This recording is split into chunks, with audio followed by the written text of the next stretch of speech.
I will introduce Gad Barnea, although you all know who he is and what he's doing. So Dr. Gad Barnea is a research fellow at the Department of Biblical Studies at the University of Haifa, where he did his PhD. His main research focus is the Iranian Age of Empires and Judaism. He is currently working on a new critical edition of 4Q550 for Brill's DSSE collection. Barnea is co-author of Hosea, the word of the Lord that happened to Hosea, for the collection of the Bible in its traditions, and he is now working on the volume of Genesis. And I will introduce him to speak now on features of Achaemenid-era Zoroastrianism, some echoes from Yahwistic sources at Elephantine. Please.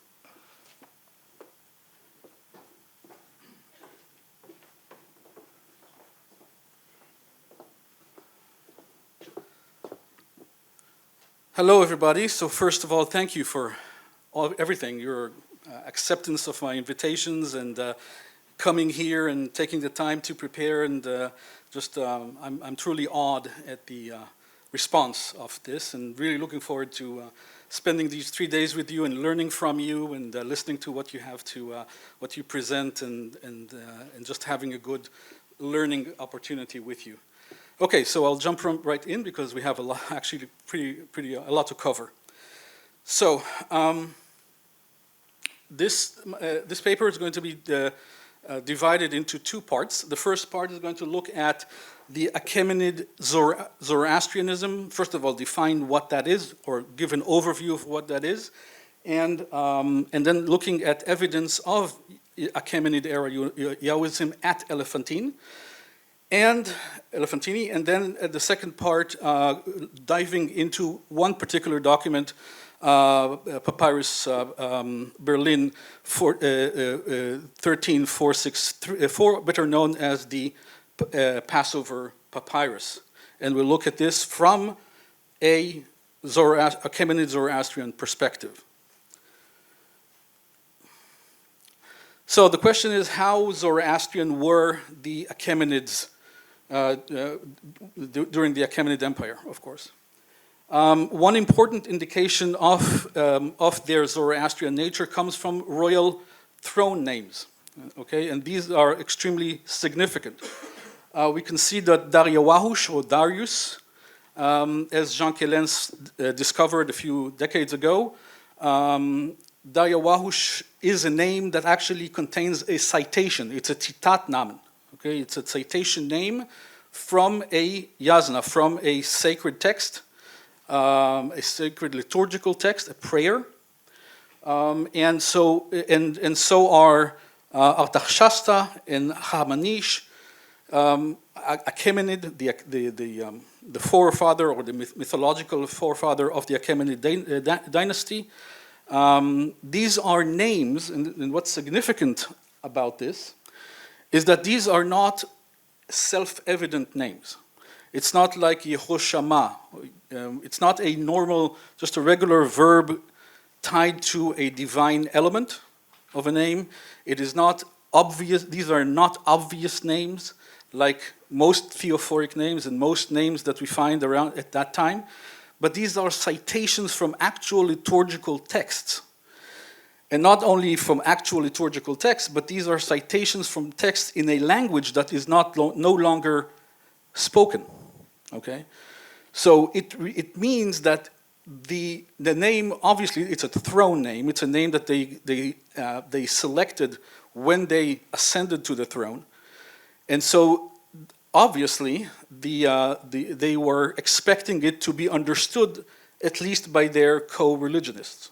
Okay, so it does point out to the fact that some Avestan texts, some religious texts that we are familiar with now from the Avestan literature, were known at the time, were promulgated at the time enough for people to understand what Daryawahush means and what it refers to in the liturgical text. It's also important to note that Darya Wahush is Avestan. This is not Old Persian.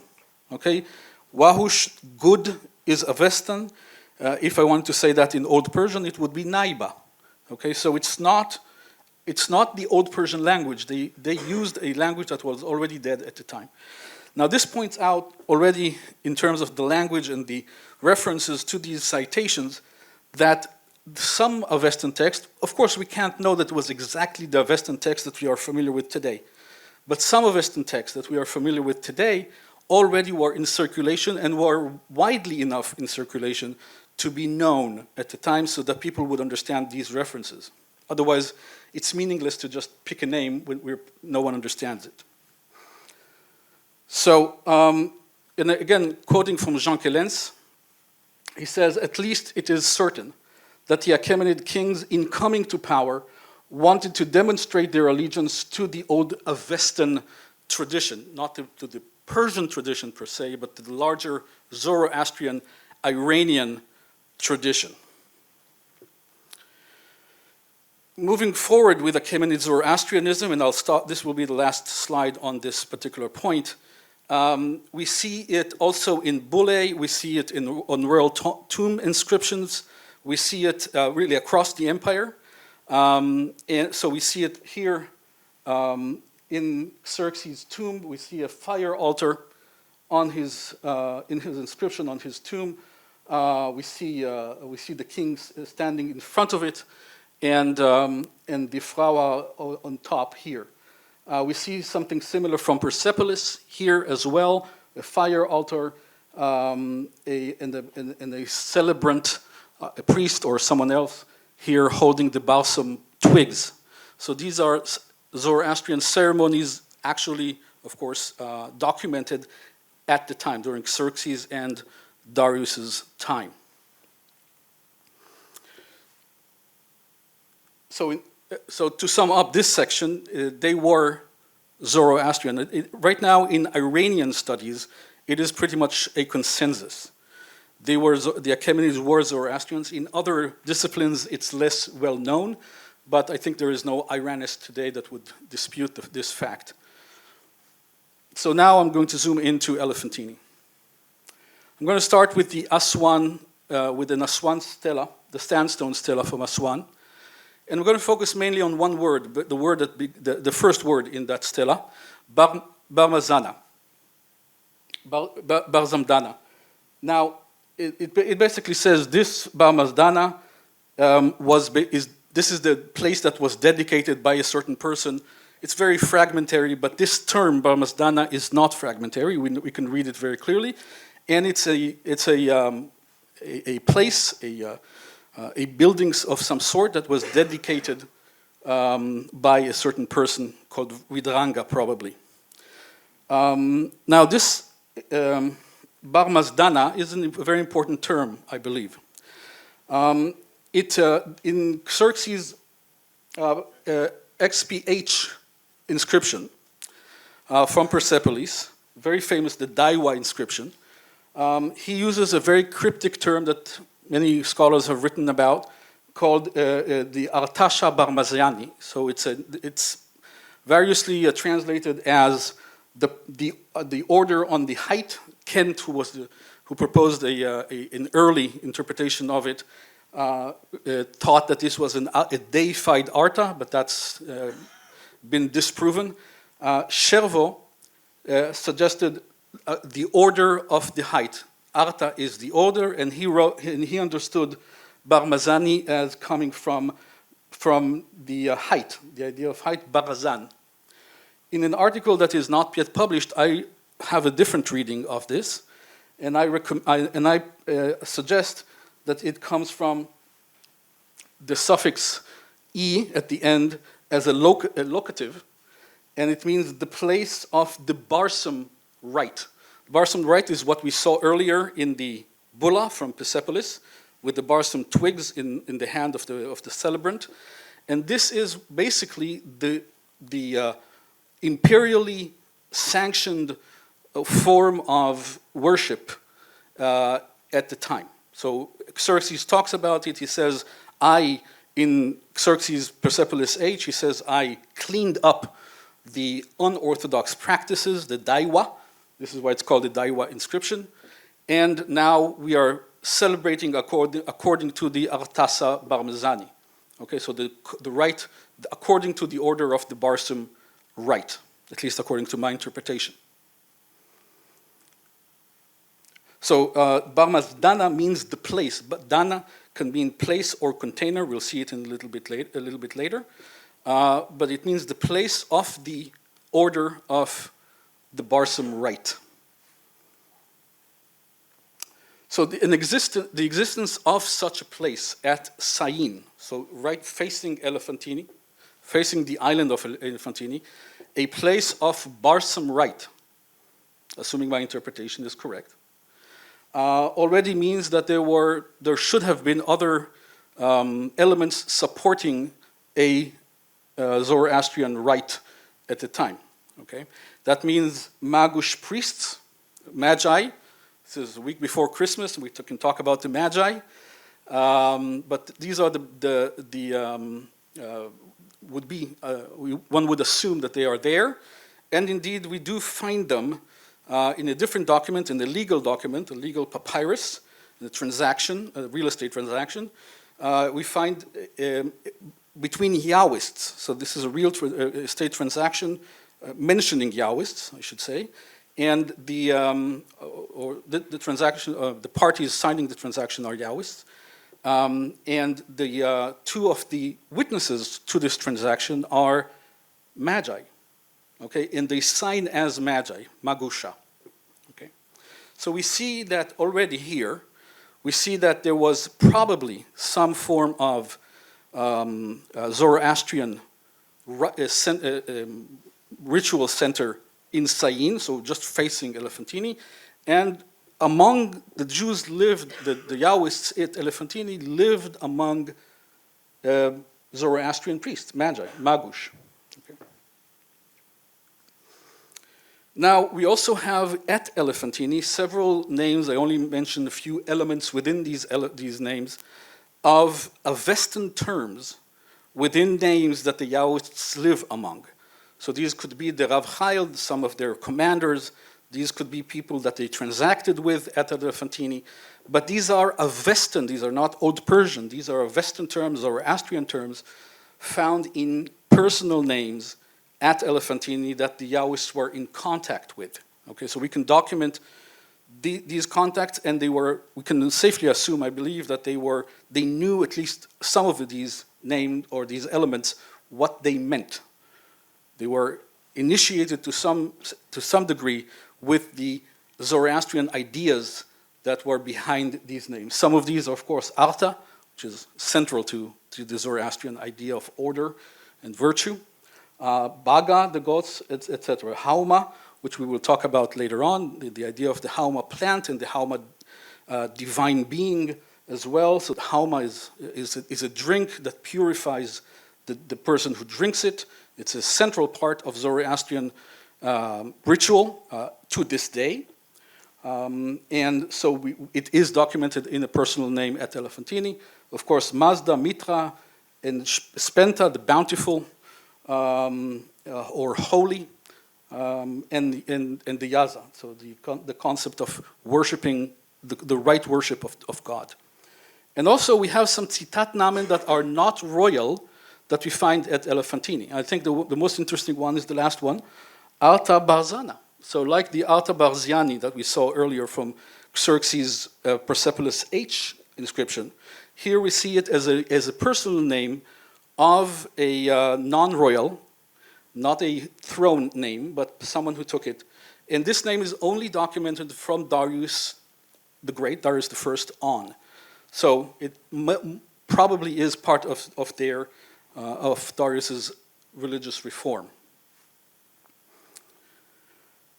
Okay, so this, I'm now going to kind of go into more controversial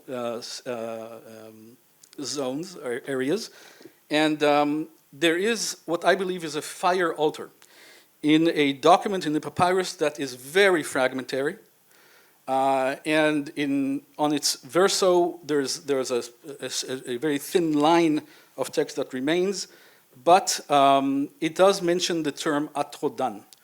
Now, atrodan has been variously translated in the translations, the editions of the documents from Elephantine as a fire container, a brazier, things like that. But it is a very technical term. I think we cannot ignore the fact that atrodan is an Avestan term. If they just wanted to say fire container, they could have used Aramaic, just regular Aramaic, dudad nura, something like that. It is, you can simply say fire container in Aramaic. The fact that they used the Avestan term, the religious Avestan term that is used up to today it is said atoshdan, but it is the same as atrodan. Atar is simply the Avestan way of saying this term, of pronouncing it. Atrodan is a technical religious term. The fact that they choose to use this term, I think, is significant, and I believe, and I suggest here, that there was such an atrodan, a fire altar within the Yahwistic temple at Elephantine. This is, I think, the simplest and most obvious way to read this text. Now, this text appears, as you can see here, with the term, with the term mincha. In the immediate context of this term atrodan, which is here translated as a brazier or a fire altar, right above it is a mincha, an offering to Yahu the God, and then two lines later, the fire altar. And the entire context of this document is the violence that was perpetrated against the Yahu temple at Elephantine. So the context is the temple, the immediate context is an offering to Yahu the God, and then we see the mention of an Avestan technical religious term used in the immediate context. This is why I read this as a fire altar. We have to obviously ask the question, why would Yahwists have a Zoroastrian fire altar in the document, in their temple? Now, the presence of a fire altar in the Yahu temple does not denote religious conversion, obviously. In antiquity, this would not be required of them. It just means that they are aligned with the concepts of purity.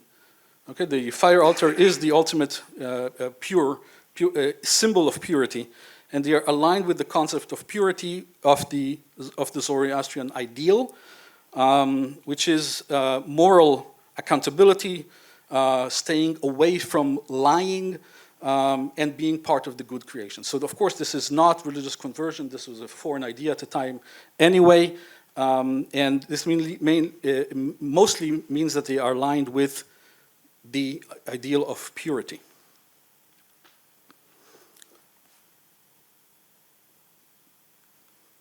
Okay, and now we're coming to what's called better known as the Passover letter.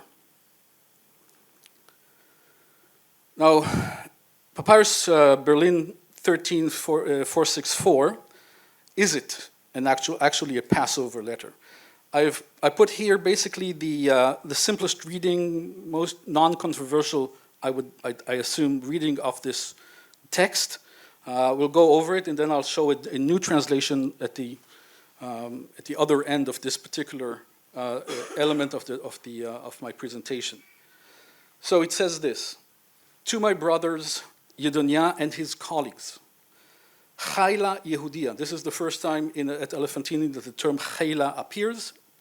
And it is the Jewish Chayla, whatever Chayla means. It could mean troops, it could mean other things as well. Your brother Hananiah. So it's a document addressed from a person called Hananiah.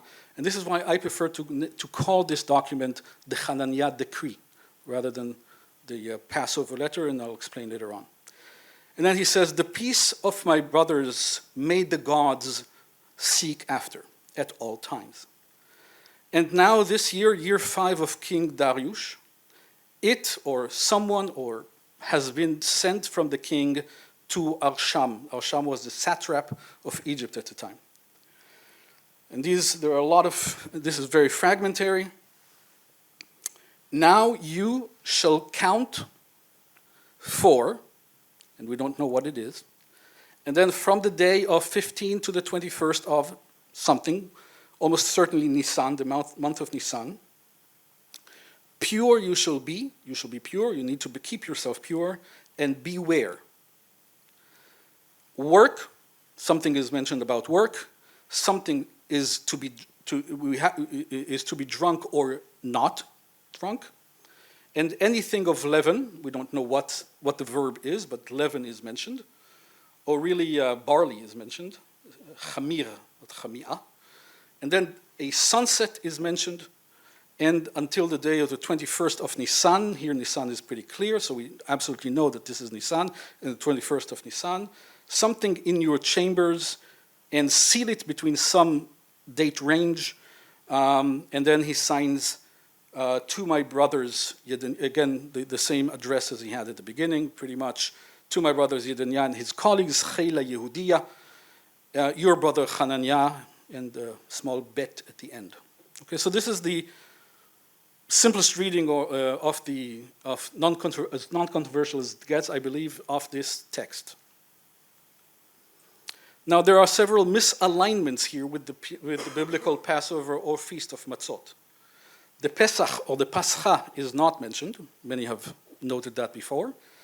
And there is no hint of a sacrificial context here. Ben Ha'arbaim, which is what Exodus, the biblical Passover, the time where it's supposed to be observed, is not synonymous with the sunset. Okay, and there's a discussion about it in Mishnah Pesachim. The context, therefore, does not fit any known biblical description of the Passover unless we reconstruct text which is not actually there. The type of food to be eaten is nowhere mentioned. There is no matzah, or its Aramaic cognate pitra. In contrast, the biblical feast of matzot stresses the commandment to eat. Shiv'at yamim matzot tochal. So there is a commandment to consume food, and 7 days you shall eat unleavened bread, and there is nothing to consume here. There is no matzah. So therefore, it is not from what we have. Again, everything I'm saying, we might find a copy. Thank you. We might find a copy of this document later on, which actually disproves everything I'm saying here and shows that it actually isn't Passover. But right now, from what we actually have, without reading between the lines, nothing here aligns with the Passover or the Feast of Matzot. Now, very importantly also, there is no hint of this repeating as a feast. A feast, by definition, needs to repeat in a certain cycle every year, whatever, but it needs to be repeated. There is no hint of this ever being repeated, not in the document, not in other documents from Elephantine. So there is no hint of this being actually a feast. Some scholars suggested that it might be a response to the Yahwist seeking instructions on the calendrical organization of time. Again, this does not seem to be a response in the text that we have. It does not look like a response to anything, or no other community that one needs to align this with is mentioned. And of course, it's not repeated again, or at least it's not documented to be repeated again. Thus, the only elements that we do have that might be related to the Passover feast that we know is the 15th to the 21st of Nisan, and the mention of leaven or yeast, but no prohibition of this. This is very important. Unless we reconstruct al, okay, do not. There is no clearly read, we cannot read any prohibition in this text at all. Okay, so we cannot be sure that anything is actually prohibited in this text, not the consumption of leaven or any kind of drink or anything else. So the leaven is mentioned and the dates. Now these dates, so yeah, that's the final question there. Is this enough to judge that we are actually dealing with the Feast of Pesach or the Matzot? Okay, so now I'm offering a different translation with some changes. Instead of "it has been sent from the king to Arsham," I suggest that it is this is Hananiah himself saying that he was sent. We'll not get into that now because this is not the point, but this is my new translation.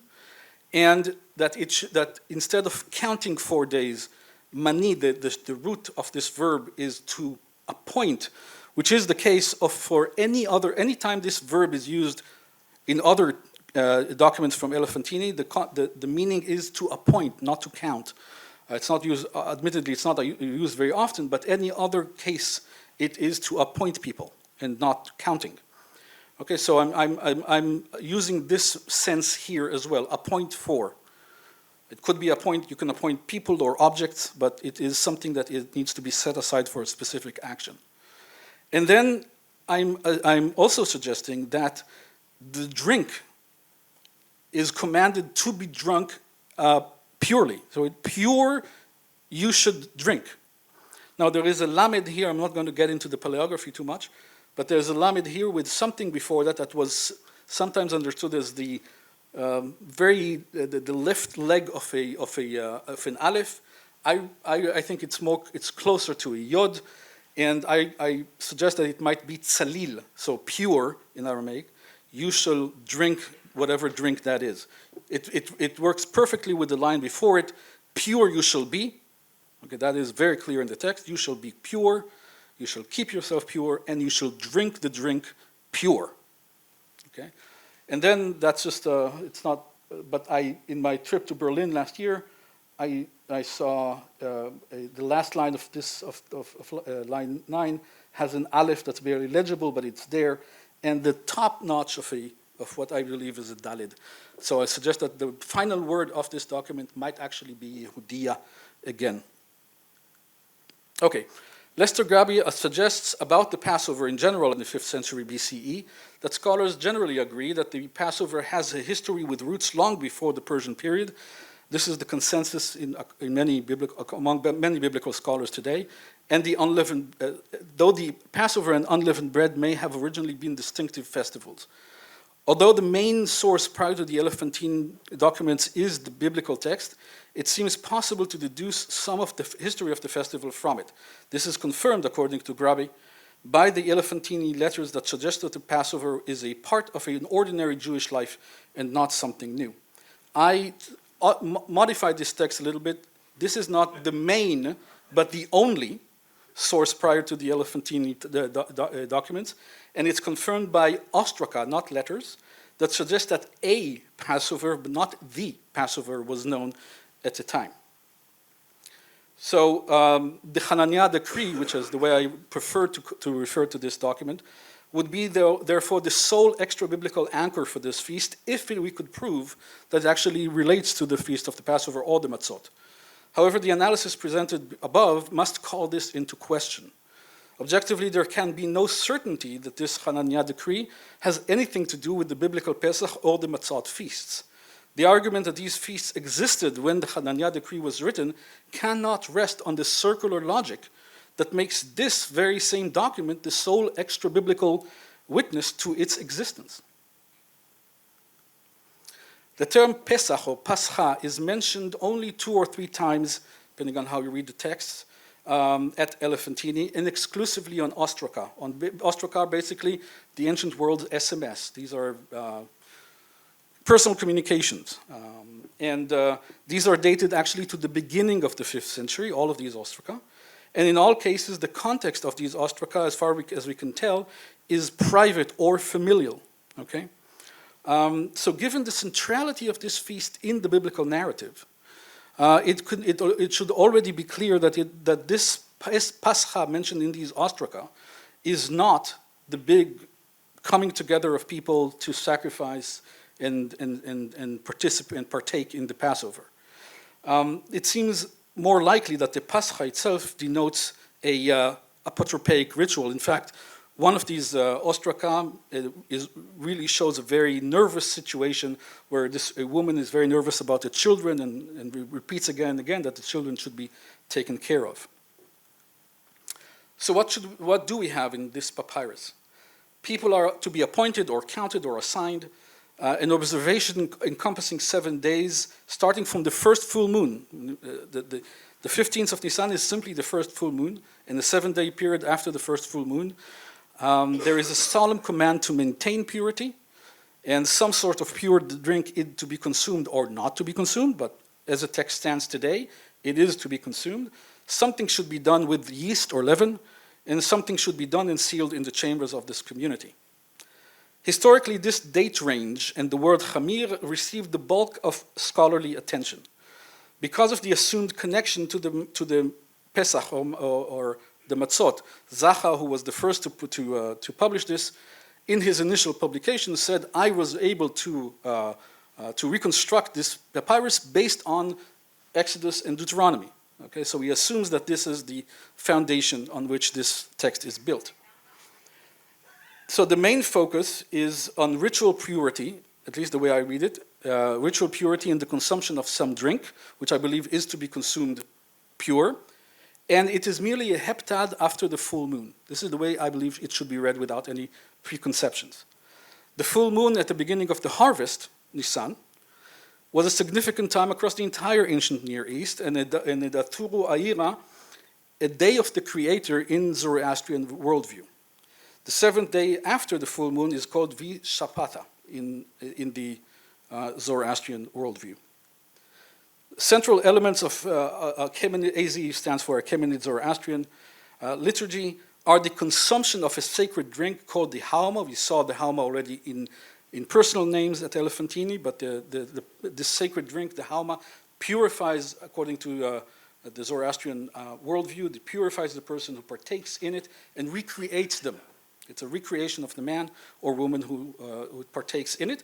And also the sacred share, which is the dron. The dron is usually made out of unleavened bread, just like the matzah. And actually, if you see the dron today, it looks very much like a matzah, like a round matzah. The centrality of the Hama in cultic practices is very well documented. We actually saw what is probably a Hama ritual in the seal from Persepolis, and interestingly enough, the connection with Exodus maybe, the Hama is drunk unfermented because there is not enough time during the ritual preparation for the Hama for fermentation to take place, and the intoxication derived from it is viewed as positive and is the only one that can affect reestablishing cosmic order. Conclusions. The Achaemenids were Zoroastrian. I think it's very important for us to realize this when we study that time period. Zoroastrian and the Western concept in cultic objects were well documented at Elephantine and in some Yahwistic sources. Significantly, the presence of the Atrodan, the fire altar, again a technical, a Western term, within the Yahoo temple at Elephantine should alert us to a deep level of assimilation of certain Achaemenid Zoroastrian concepts in Yahwistic's cultic life. And Elephantine does not seem special in that regard. We actually have other examples across the empire. And the Hananiah decree cannot be securely related to the Passover or the Matzot feast, especially since we lack independent confirmation of the existence of these feasts at the time. Conversely, the existence of Achaemenid Zoroastrian ceremonies, specifically Hama and Dron, are well attested in Achaemenid times, even pre-Achaemenid times. The only cultic practices to involve an intoxicating drink and unleavened bread are the Yazna and the Passover. So these are the only two rituals in any religion that have these features in them. And ultimately, I suggest that the Passover evolved over time. Of course, this is an idea that I don't have time to develop here, but the Passover evolved over time from these Achaemenid Zoroastrian observances. Thank you very much.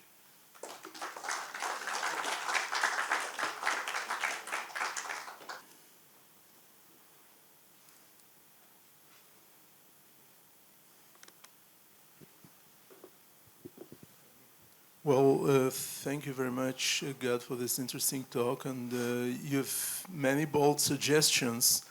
I just want to address the first part of your presentation. Well, I think that the question is not whether or not the Achaemenids were Zoroastrians. They were Zoroastrians. The real question is, what do we mean by the term Zoroastrian in this period? Well, this Citat Namen, we have them in the Rig Veda, and I think you are more positive in your approach than some of us would be, but I will address this tomorrow. The only thing I can say is that the most important, in my opinion, evidence that they were Zoroastrians is the attestation of the Zoroastrian calendar in the Achaemenid period. But the most important thing about your presentation, I think that we should be careful with terminology of different languages. Then you say Avestan terms and Avestan words. I will just give you two examples. When you list Baga as gods, Baga is not a god, is not God in Avesta. That's right. It's distribution and distributor. It's God in Middle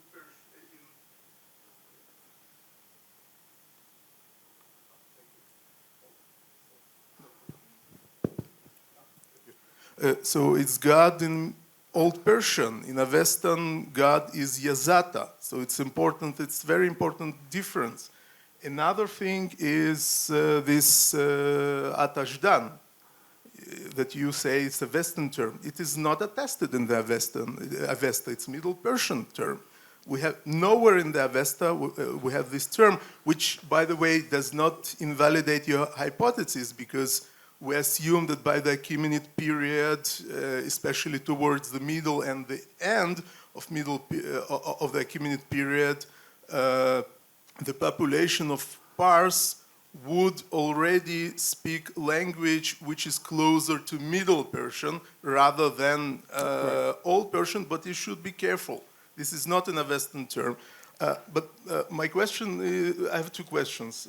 First of all, where Hama and Dron are exactly attested to the Achaemenid period? And, I didn't, could you repeat the question?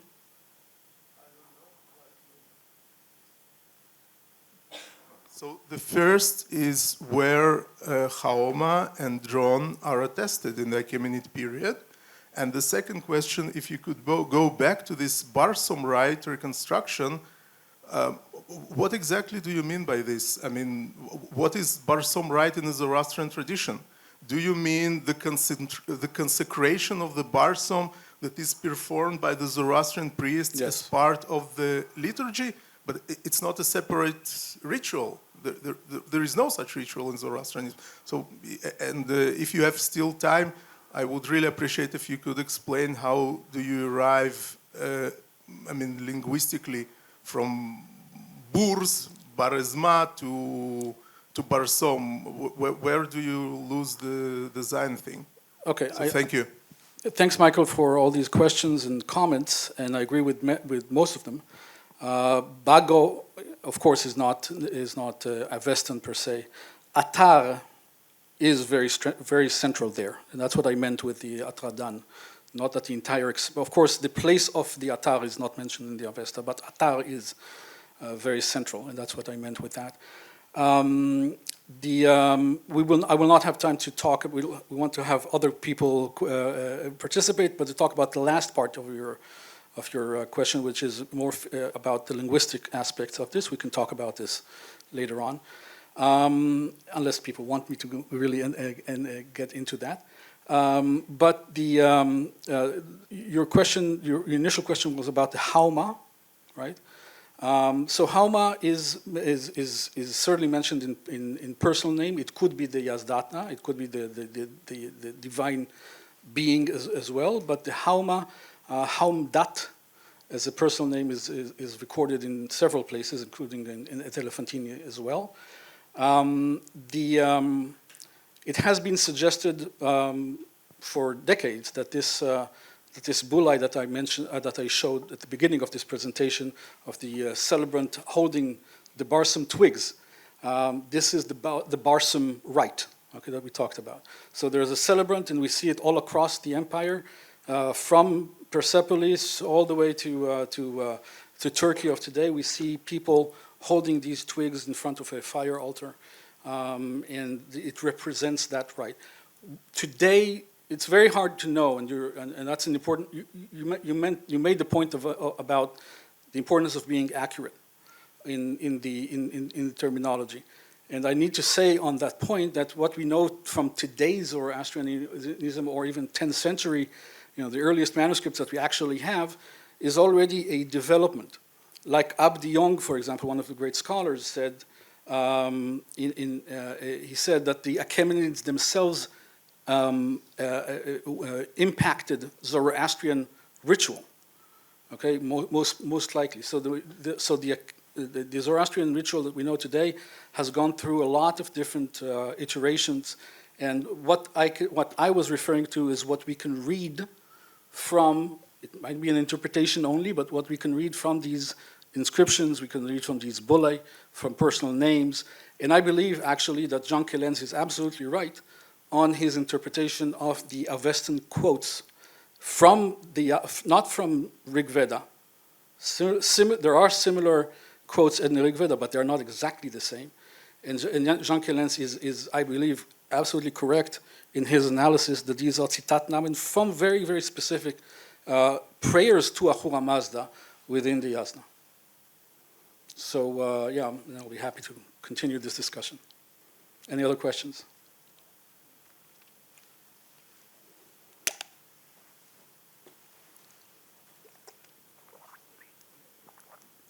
I just want, you mentioned that the beverages were not alcoholic or fermented, and from my own experience in cooking and from what I understand of ancient Egyptian archaeology, beer was not kept around for a very long time. It was prepared and drunk, and we all know the pictures of the people drinking with straws because all the flies and garbage that got into the beer.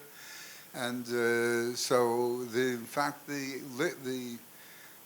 John Darnell talks extensively about how the festivals and Egyptian festivals, people were getting drunk and having a great time. And I don't think the beer sat around very long in order to be alcoholic. Right. So. Well, the Hama is, according to their own witness, I've of course never, I didn't partake in the Hama myself, but the Hama is intoxicating without. It is without losing control. I mean, the idea is that the Hama will reconstruct you, will recreate you. Again, I don't know what the impact is.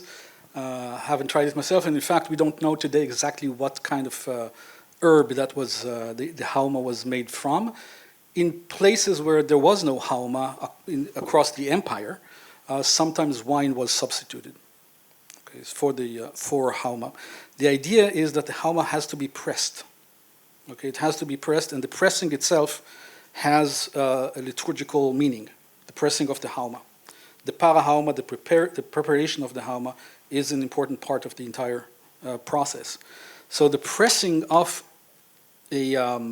something to create an intoxicating drink out of works well for the Hama and for wine if the Hama is not available. Okay. Beer is not, I can't say much about that in this context. I mean the pots and the pans were all pretty dirty, and Yeah. they were filled with yeast from. Okay, well, I have a question here. Thank you very much, Scott.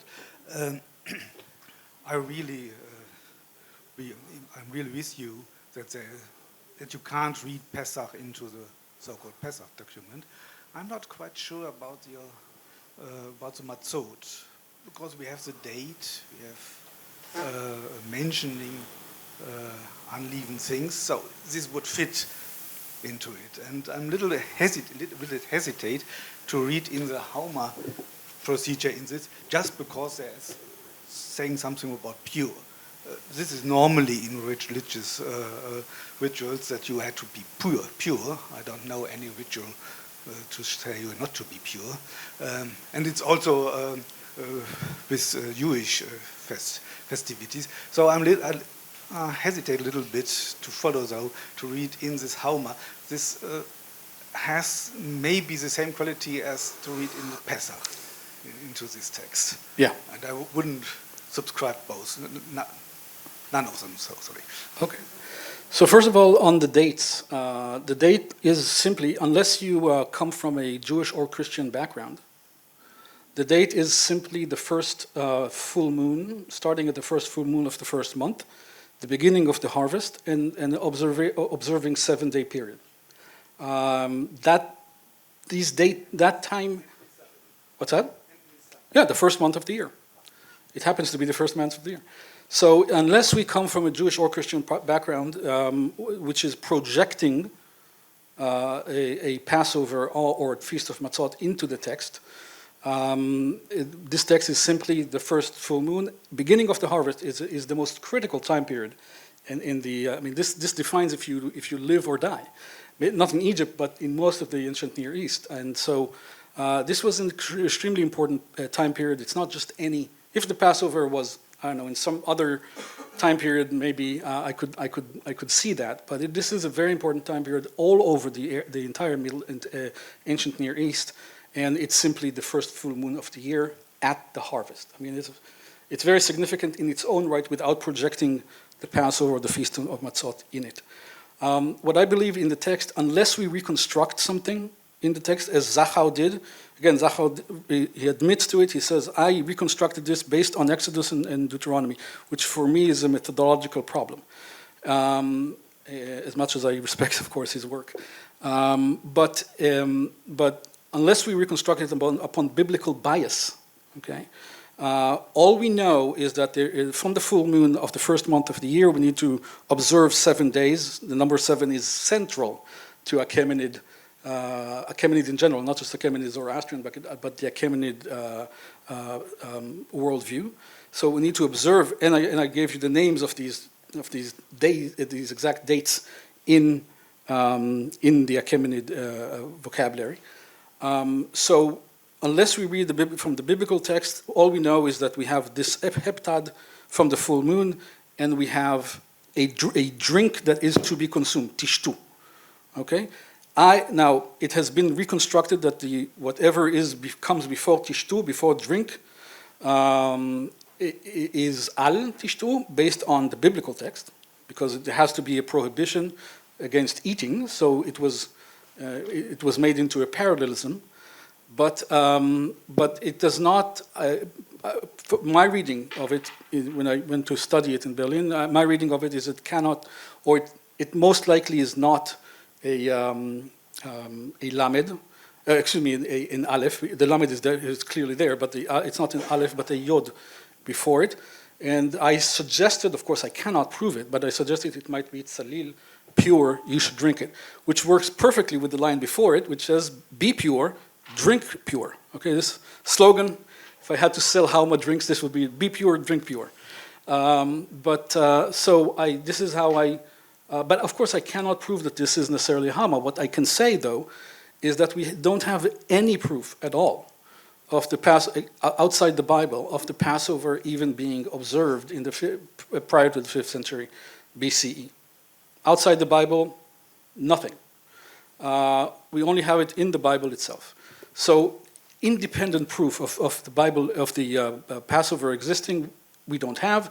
We do have independent proof of the Hama existing, the Hama drink existing. By the way, the Hama, going back to Michael's question also, the Achaemenids called the Scythians at the north, the Scythian type, the Hama drinking.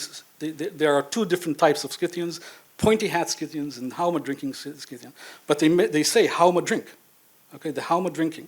And the drinking of the Hama, the consumption of the Hama, or the Soma, of course, in the Rig Veda, that's central as well. So we know that this consumption is very old, 2nd millennium BCE. So that we have something that is documented at least, versus something that is not. Exists in biblical literature, but is not documented independently outside of the biblical literature. I hope that answers somewhat your question. Yes, oh, thank you very much. My question relates exactly to this. Could you maybe explain your translation of tzalil as a pure? Because usually it means clean or clear. And there is, I believe, a few Syriac sources where it indeed is in the ritual context, but nothing right. else. It's only in Syriac and only in Yeah, that's exactly where I took it from. In my article on this, I quote, I don't remember these sources, but you're right. I took it from Syriac, and it means it is referring to drinking something that is purely clean in a ritualistic context. And I suggest, I'm not saying it is this, but I suggest that it might be, we don't know what that word is. We only have a lamed and a little bit of ink before that. It could be the left leg of an aleph, or it could be the left leg of a yod. Okay. As I said also in the presentation, we don't have any prohibition that is actually, we can be absolutely sure of in the entire document. But there is still the semantic problem of pure versus clean. Well, yeah, I mean, clean in a ritualistic perspective is pure. Not every language has all of these semantics necessarily.